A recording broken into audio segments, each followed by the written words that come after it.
Hi, and welcome to the seminar Healing and Logosynthesis on Forgiveness. And thank you for coming along. My name is Mary Leckie, and I live in Scotland, just outside of Edinburgh on the coast. I have a counselling and psychotherapy practice here, Lighthouse Counselling and Psychotherapy, and I work both face-to-face and on Zoom. I'm passionate about logosynthesis and the topic of forgiveness, and I can really see the difference it makes in people's lives as I work with this topic and as I work with logosynthesis. I personally came across logosynthesis back in 2013, and I've worked with it ever since. I have a Master Practitioner qualification and an Instructor qualification, and I'm very conscious of the ripples that we're putting out into the world with logosynthesis.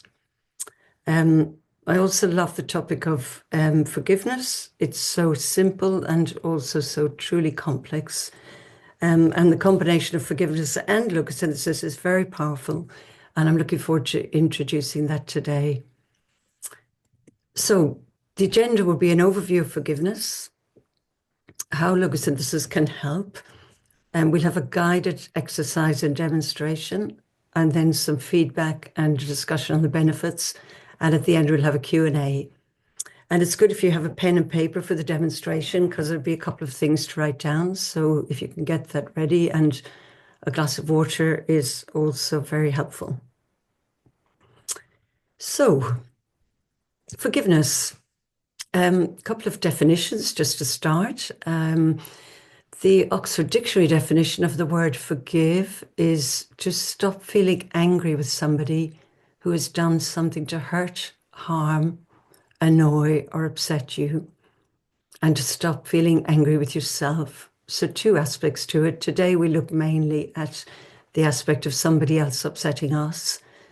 Another one, to cease to feel resentment against an offender, to pardon or forgive, to give up a claim to retribution, which is to pay somebody back for what they've done, or compensation, and that's to be given something for somebody, something that somebody's done to hurt you. How do we know when forgiveness is the next step? When we hate someone for what they've done, when we feel like the lady in the picture, when thoughts of a person make us feel angry, hurt, undermined, when we wish that person harm, and when we suffer because of the behavior of another person, when we are holding on to feelings of resentment, bitterness, anger, sadness, and pain. And we can often do that unawares. We can be holding on to things that we don't really know what it's all about, and it can really hurt. The Mayo Clinic, which most of you would probably have heard of, is a big medical place in the US, and they send a lot of things out into the world on health. They say that letting go of grudges and bitterness can make way for improved health and peace of mind.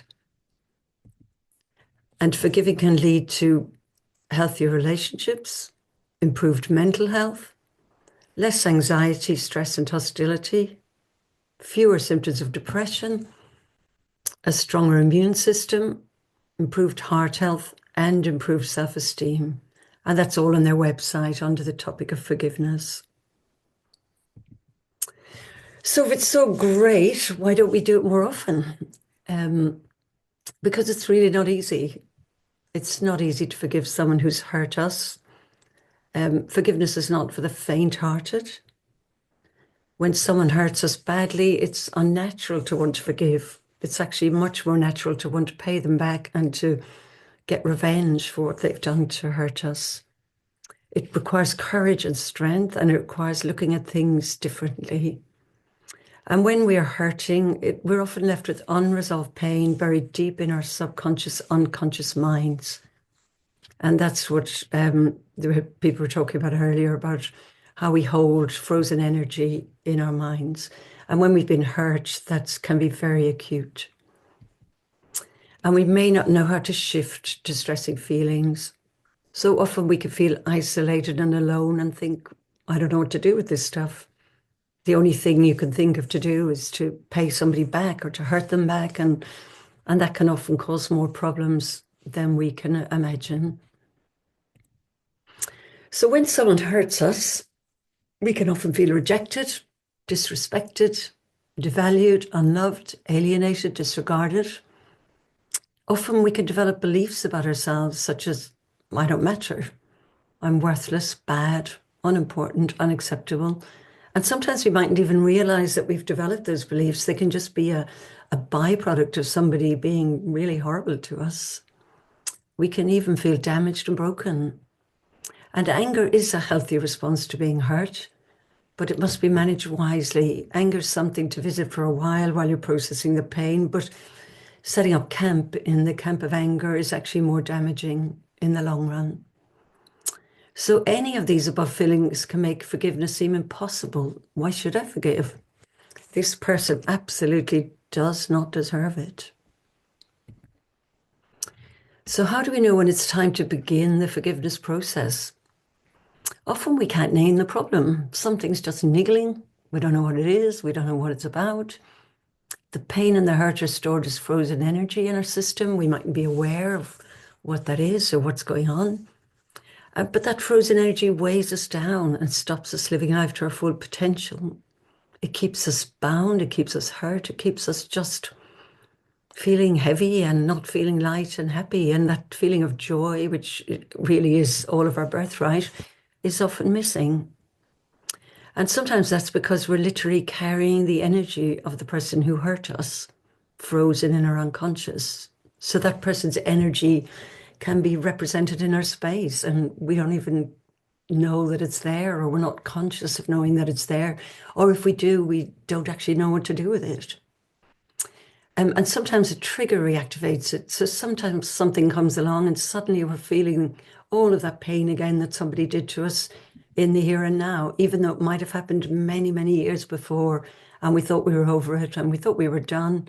And then some trigger comes along and we think, oh, here that goes again, that same old feeling. And the solution is to forgive is quite bizarre, because that's like giving something to someone else, and we are the ones who need something. So when we do forgive someone, we give them something they don't deserve. But we don't actually forgive because it's good for the other person. We forgive because it's good for us. But one of the difficult steps in forgiveness, and probably the most difficult step, is that we cannot actually forgive without processing the pain of what happened to us. And another very difficult step on this journey is that when we begin the forgiveness journey, it's likely that the pain will intensify, because you're making a decision to move on, and we can't really move on without processing the pain that's happened. So this is a necessary step towards healing. But the good news in all of this bad news is that logosynthesis is actually an amazing method to help to process the pain of what happened. And before this, we didn't really know how to. It's just an incredible way of breaking things down and just letting them go. But sometimes it might be helpful to have a professional alongside as you work. Sometimes you can do it on your own, but sometimes it helps to have somebody with you. So how do we forgive? Well, I think the hardest part of the forgiveness is taking the first step, that decision to forgive, that decision that, okay, I want to resolve this, I want to get over it, I want to move on. And making that decision then sets you on a trajectory in a different direction. So rather than sitting in the resentment and the hurt and the pain of what someone's done, you think, okay, I'm going to do something about this. And often, traditionally, that's, I'm going to pay that person back, or I'm going to be horrible, I'm going to do what they did to me, but that actually doesn't work. So the decision to actually get them out of your system and out of your space can happen if you make a decision to forgive. And once we make that decision, the process begins. But it doesn't happen overnight. It is a journey. But when we take the first step, we make a decision to free ourselves from resentment, bitterness, and pain. And they're often byproducts of somebody hurting us badly. It's just a fact of life that we feel this way. So having made that decision, you're making a choice to forgive, and that is to set yourself free. The person you're forgiving may not give a toss about your forgiveness. They couldn't probably care less. So you're really not doing it for them. You're doing it to change the climate in your heart. And it's incredibly difficult when you are in deep pain to forgive the person or the people who hurt you. But once you start on this journey, you are removing their frozen energy from your life and ultimately healing yourself. So some of the steps on the journey when we use the logosynthesis process will be letting go of the anger, to stop thinking of yourself as a victim of that person who hurt you. We examine our own hearts. There's always something in our own hearts that we can think of to look at. And we really just take a good inward look at ourselves and the role that we played in this pain and hurt that's affecting our lives. We seek guidance from Essence, and some newcomers may not really understand what Essence is, but Willem talked about it earlier, and it's just that sense of who we are in spirit and the bigger picture of who we are, and then a larger picture of Essence, which is complicated, but if you delve deeper into the logosynthesis teaching, you'll understand that a bit more.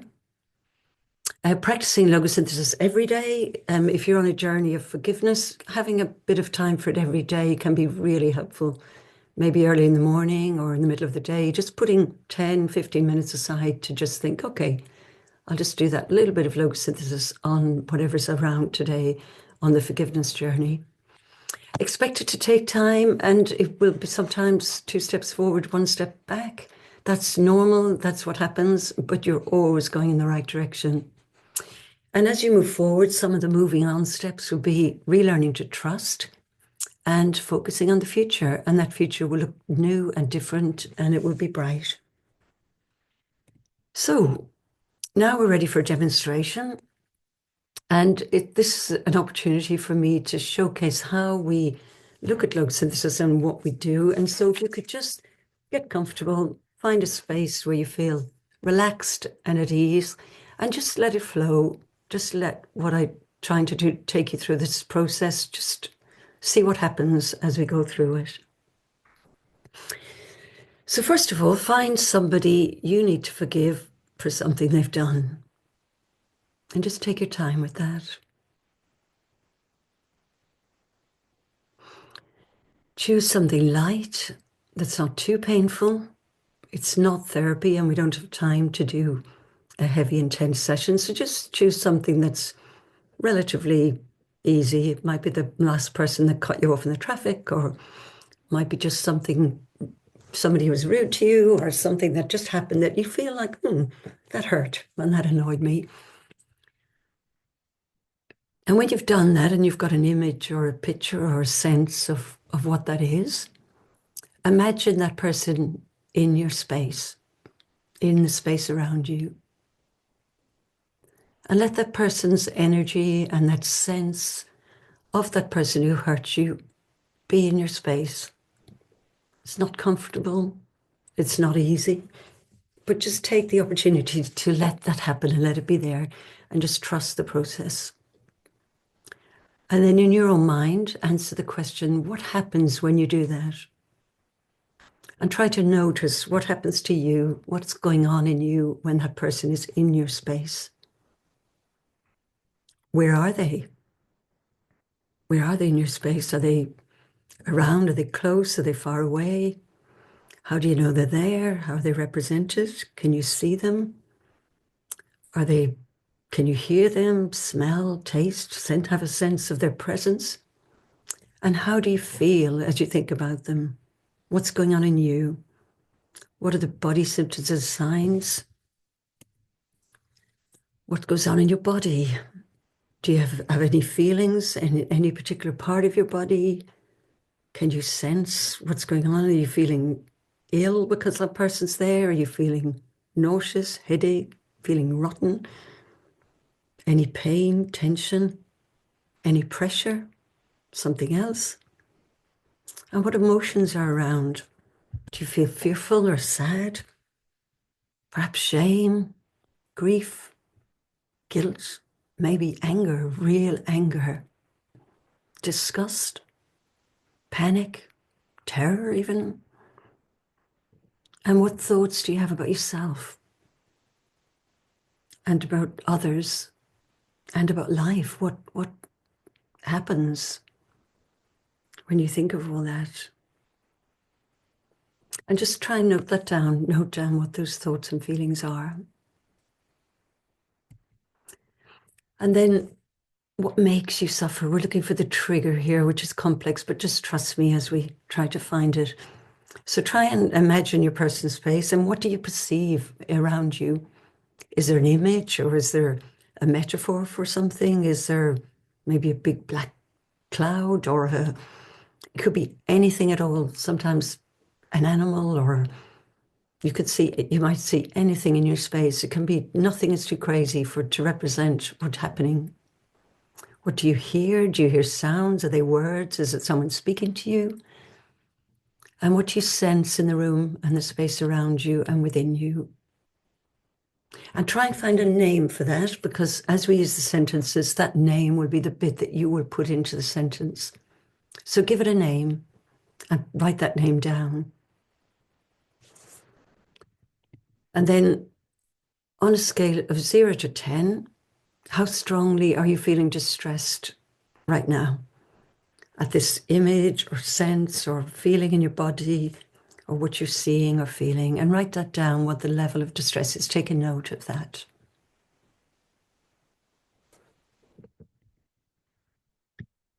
And now I'll give you the sentence, the first sentence. And in the after bound up in, put in your word for what you're seeing or feeling. And please feel free to say the words out loud. Please mute if you're not already muted. And do say the words out loud. It's better to do it that way. I retrieve all of my energy, bound up in, and take it to the right place in myself. And just give that some time to process.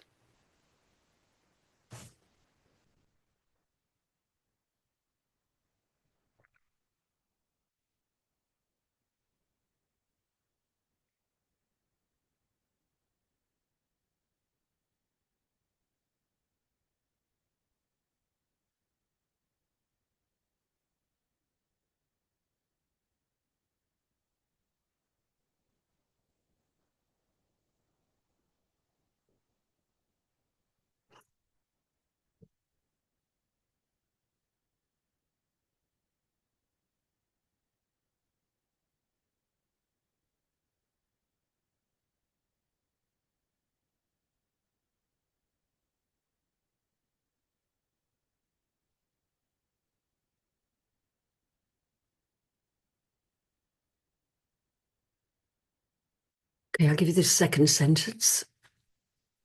And please say it after me out loud. I remove all non-me energy related to this from all of my cells, all of my body, and from my person's space. And I send it to where it truly belongs. And again, just give it time to process.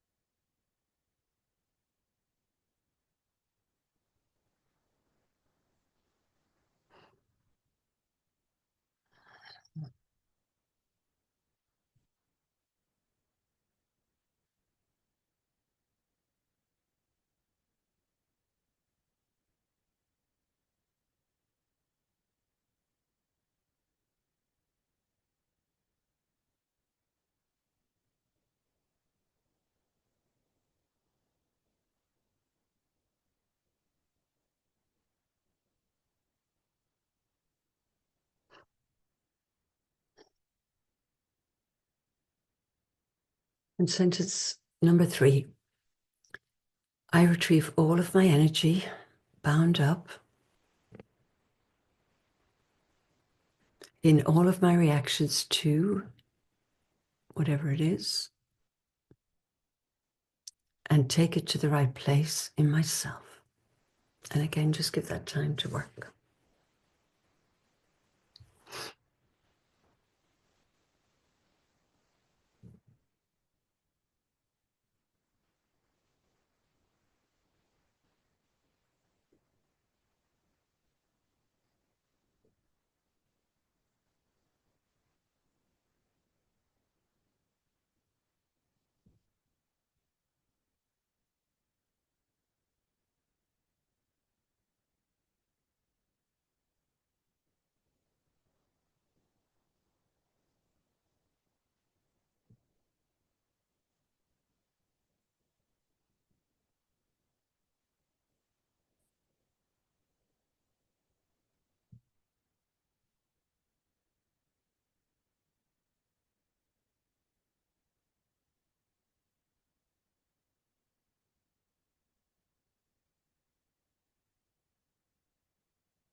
Okay. So please drink some water if you have it. And write down what your score was after the sentences. So see what it felt, what you feel like after the sentence. And then what happens? Note within yourself what happens, what happens and what is going on.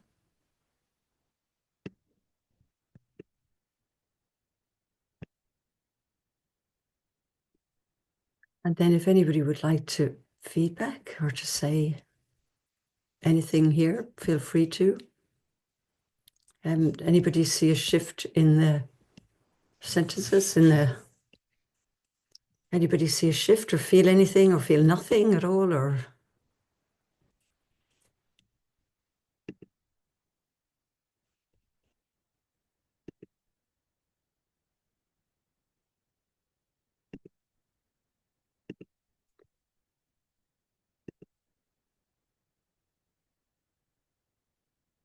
Nobody ready to speak? That's okay.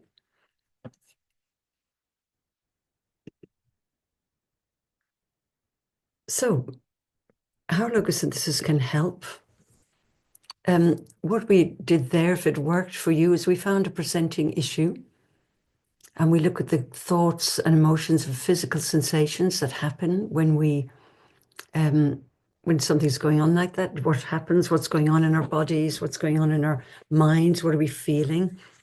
We then try and identify and resolve the trigger, which is the thing that we look for when we're looking for something in our space. And sometimes it's just a representation, or it's just something that is there. It's not necessarily the person themselves, or it's just this bit of something that's left. And with logosynthesis, we always do it one issue and layer at a time for immediate and lasting relief. And we should feel relief. And when you forgive someone, the prisoner you set free is you, not necessarily the other person, but you should feel better once you start forgiving someone. You don't need to carry their energy. You don't need to bother with them in your space anymore. You just want to get rid of them. And sometimes we need to forgive ourselves. This is too big to cover in this seminar today, but often we are the ones who need forgiveness. We feel bad about something we've done or someone we've hurt, or we just feel inadequate and incomplete. Forgiving ourselves is equally as important as forgiving others. And it may be helpful to have a guide to help you with the process.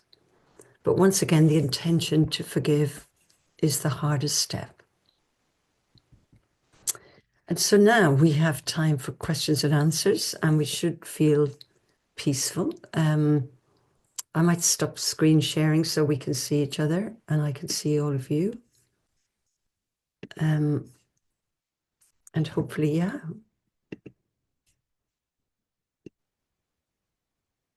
And I'll just add another couple of things. When I was doing research on this topic, it took me into, there's so many areas out there on forgiveness. And one of the big ones was, I don't know how many of you know of the Truth and Reconciliation Commission in South Africa that was led by Desmond Tutu. And that was an extraordinary experience of forgiveness. They used to have these big meetings where all the Afrikaners and the Black Africans sat down and tried to work out how to forgive each other for the most heinous crimes and the most horrendous things that happened. And, reading some of that about how people literally found the energy to stand up and forgive someone who had killed their son or had, taken their lives. And I mean, there's just such a minefield of energy out there and of information out there on this topic of how people forgive and how they reach that place of forgiveness and the difference it makes in their lives. And I just found it really uplifting and really encouraging to think that, when you have that mindset of forgiveness, the difference it can make. And that really, I think, has made an enormous difference in South Africa today, although I know it's not a country of peace, but it's in a better place than it was. Yeah, I'm from South Africa and I can testify to what you're saying. Oh, really? Mm. Did you have any So, experiences of that? yeah, I went to some of the TRC hearings. Wow. And I also subsequently took part myself in some of the work done by Father Michael Lapsley called Healing of Memories, which was based on similar principles, working with people who had been severely traumatized and were working on healing their memories and on forgiveness. Yeah. And what method did they use to help people to heal then?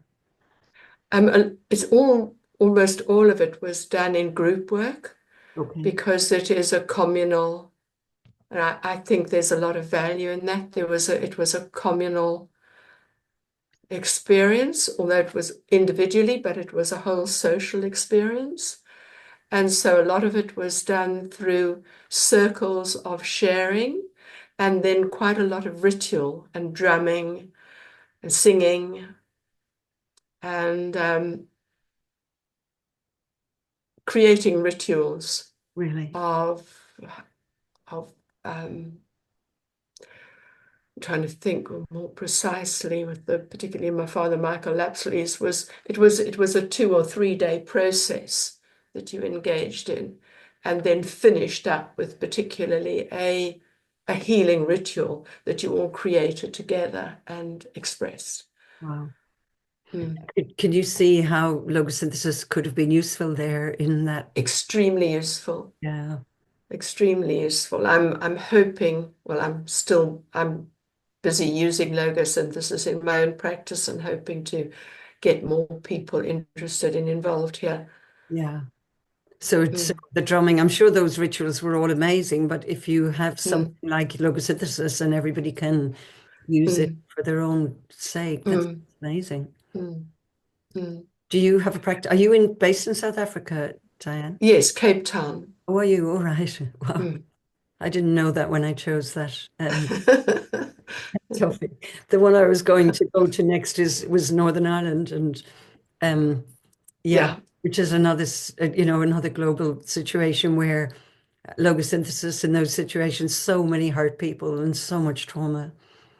Um, but yeah, we're just doing little bits, and I think we're coming to the end of it. So thank you all for coming to what is quite a difficult topic. It's not the lightest of the topics that we had today, but yeah, it was really lovely to meet, and thanks for all those who contributed. And